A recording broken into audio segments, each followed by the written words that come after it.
আসসালামু আলাইকুম। অপরাহ্নে তোমাদের স্বাগতম। তো গতকাল রাতে সাস্ট ভর্তি পরীক্ষার এডমিট কার্ড পেয়ে তোমরা কিন্তু অনেক বেশি সারপ্রাইজড হয়েছো। তোমাদের থেকেও বেশি সারপ্রাইজড ছিলাম আসলে আমি, ঠিক আছে? যে সাস্ট এটা কি বলে যে মানে সাস্ট ভর্তি পরীক্ষায় মানে ক্যালকুলেটর বড়টা মানে ইএক্স ক্যালকুলেটর দিবে না, এটা কিভাবে সম্ভব? তো যাই হোক, ওনারা যা কি বুঝে করেছেন এক্স্যাক্টলি আসলে ওরাই জানে। তো এখন ওরা যা বলে তাই নিয়ে আমাদের আসলে প্রিপারেশনটা আগাতে হবে।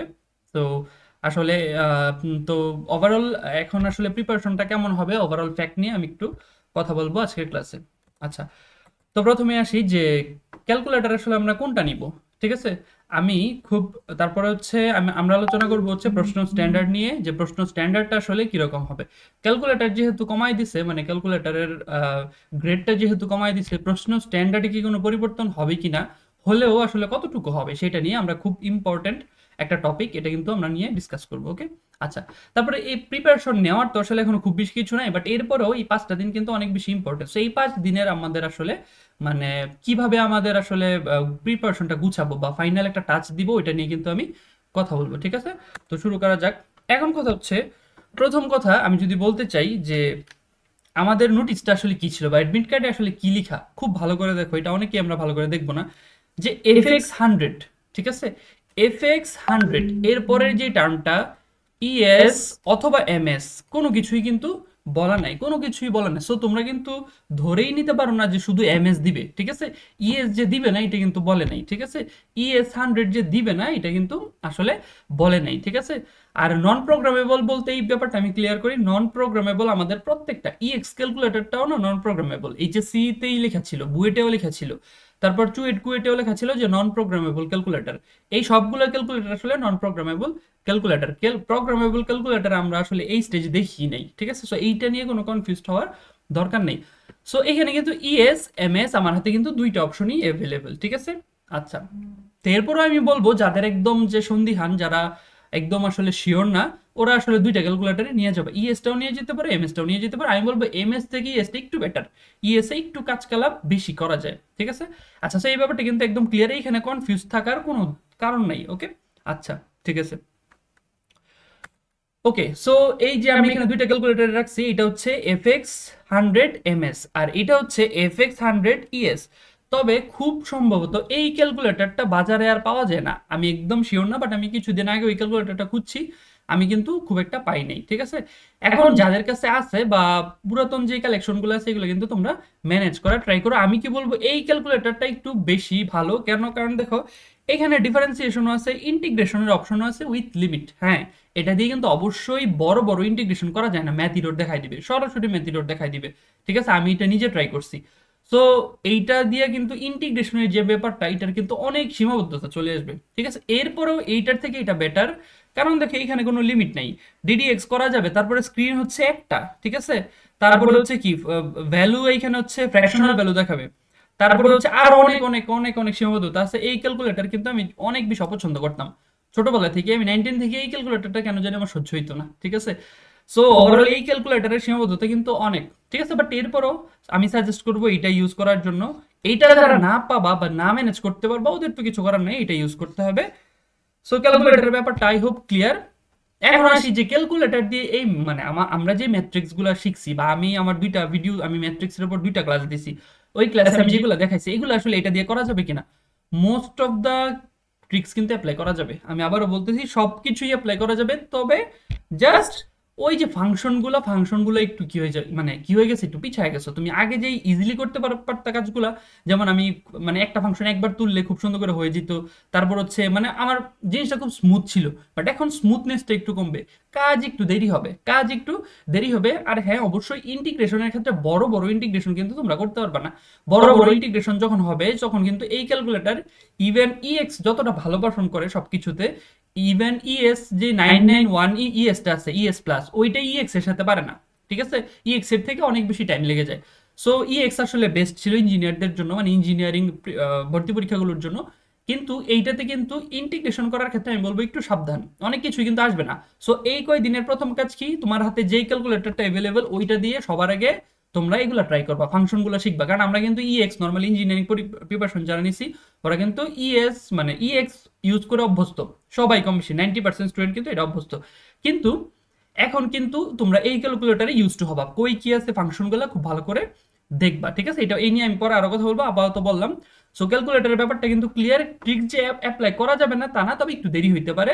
তোমরা কিন্তু আর একটু স্মুথ, মানে স্মুথনেসটা কমবে, যে আগে ধপধপ যেমন করা যেত এখন কিন্তু একটু স্মুথনেসটা কমবে। বাট ট্রিক যে অ্যাপ্লাই করা যাবে না তা কিন্তু না, করা কিন্তু যাবে। পলিনোমিয়াল, তারপর ত্রিকোণমিতি, এগুলো কিন্তু খুব সহজে করতে পারবা, ভয় পাওয়ার কিছু নেই এখানে, ঠিক আছে? কোনো ভয় পাওয়ার দরকার নেই। জাস্ট ইন্টিগ্রেশন ডিফারেন্সিয়েশনে একটু প্রবলেম হবে থোড়াসা, ঠিক আছে?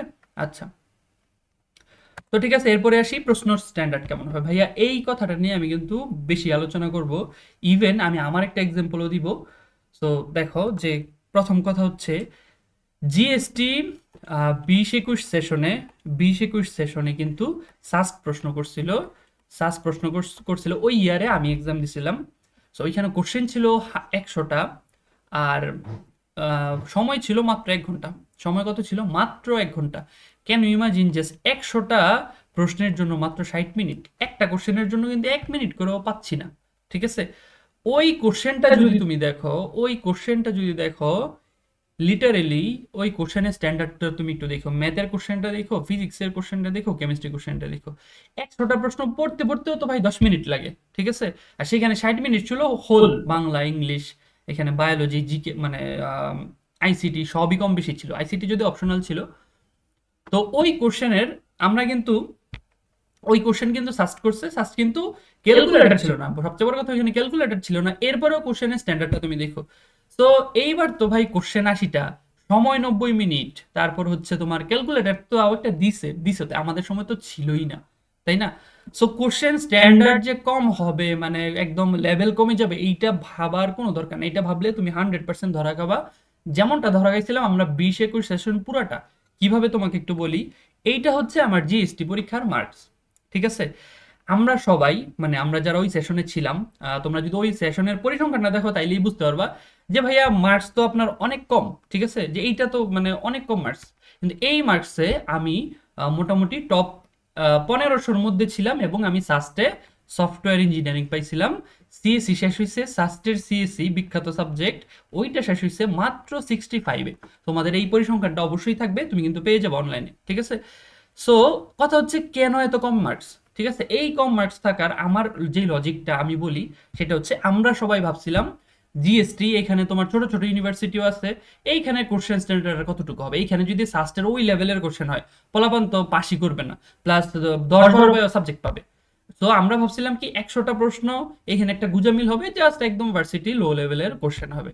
কিন্তু প্রশ্ন পায়া তো আমি পুরো মানে সারপ্রাইজ, যে এইগুলা কি করছে, মানে কোশ্চেন এগুলা কেন, এগুলা কি? তো এই যে মেন্টাল একটা প্রিপারেশন ছিল যে কি বলে লো, মানে ছোট ছোট কোশ্চেন আসবে, দুপদাপ দিয়ে চলে আসবো, ওই যে প্রশ্নটা দেখে না, ওইখানে একটা ব্রেকডাউন হয়ে গেছে, ঠিক আছে?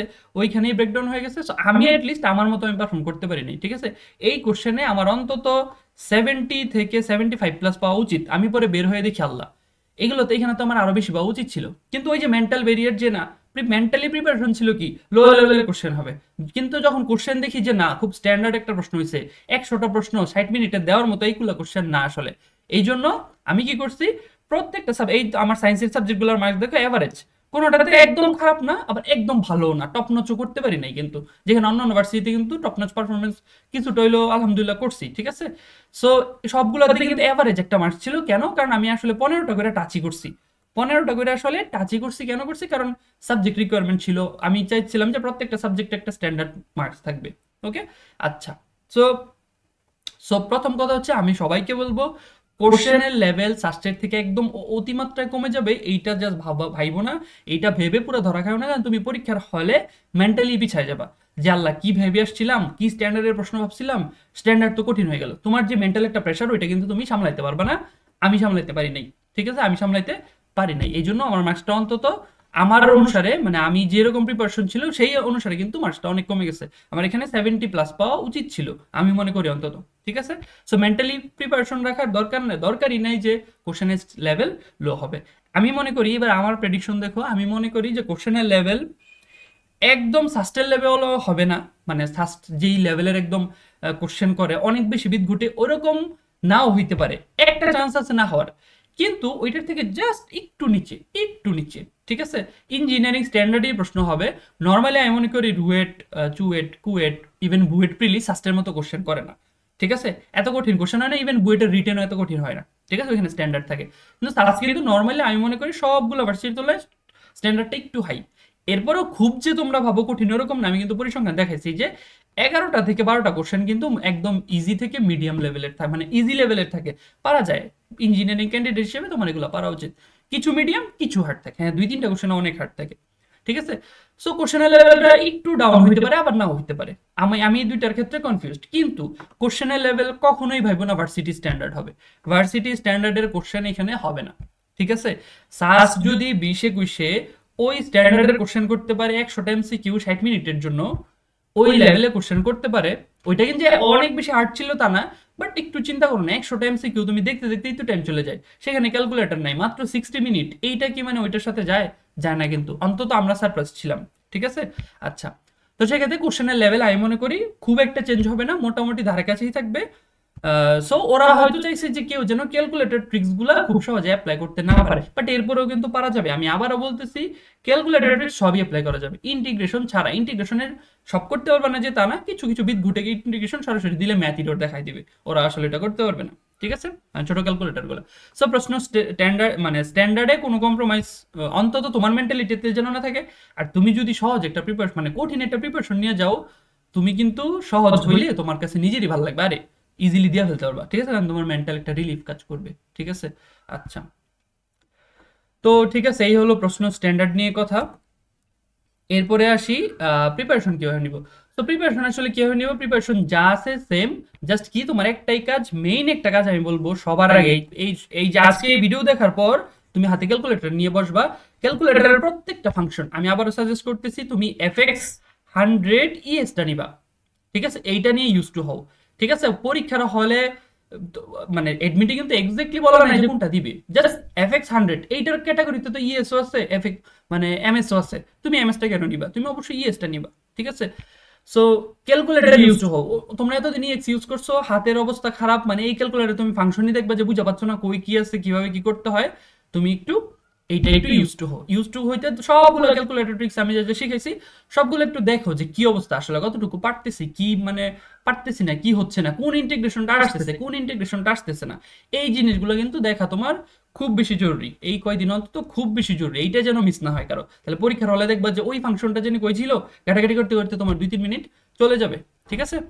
তারপর কোশ্চেনের স্ট্যান্ডার্ড মানে ওই লেভেল অনুসারে প্রিপারেশন নিতে থাকো, কোশ্চেন ব্যাংক সলভ করতে থাকো, কনসেপ্টটা নিজের মধ্যে ক্লিয়ার রাখো, আর মোটামুটি এই তো ঠিক আছে। প্রিপারেশনের কথা নিয়ে যা বলা হয়েছে সব সেম থাকবে, কোনো চেঞ্জ হবে না, এই আর কি, ঠিক আছে। সো ওভারঅল এখানে হতাশারও কিছু নাই, ঘাবড়ানোরও কিছু নাই, আমি বলবো সবই ঠিক আছে, কোনো সমস্যা নেই। তোমরা জাস্ট ক্যালকুলেটর, নতুন ক্যালকুলেটরটি নিয়ে জাস্ট ইউজ টু হও, আর খুব একটা আমি মনে করি টেনশনেরও কোনো দরকার নাই, হতাশ হওয়ারও কোনো আসলে কারণ নাই, ঠিক আছে। সো তবে হ্যাঁ, ক্যালকুলেটর ট্রিক্সে আমরা যারা ম্যাথের উপর একটু বেশি ডিপেন্ডেন্ট ছিলাম, বা মোটামুটি ম্যাথ ভাবছিলাম যে 7-8টা ক্যালকুলেটরে মেরে দিব, বাকিটা ইনশাল্লাহ নিজে করব, ঠিক আছে, ওদের জন্য একটু জাস্ট একটু তো প্রবলেম হবেই। তো প্রবলেম যেমন তোমার জন্য, প্রবলেম কিন্তু সবার জন্য। তোমারও যেমন মার্কস 3-4টা কমছে, 3-4-5 মার্ক কমে গেছে ক্যালকুলেটর ট্রিক্স অ্যাপ্লাই না করতে পারার জন্য, সবারই কিন্তু কমে গেছে। এরপরও বলতেছি ক্যালকুলেটর ট্রিক্স অ্যাপ্লাই করা যাবে না তা কিন্তু না, অবশ্যই করতে পারবা, জাস্ট একটু দেরি হবে, একটু দেরি হবে। সো এই তো, আমার আর কিছু বলার নাই। সো ঠিক আছে, আসসালামু আলাইকুম।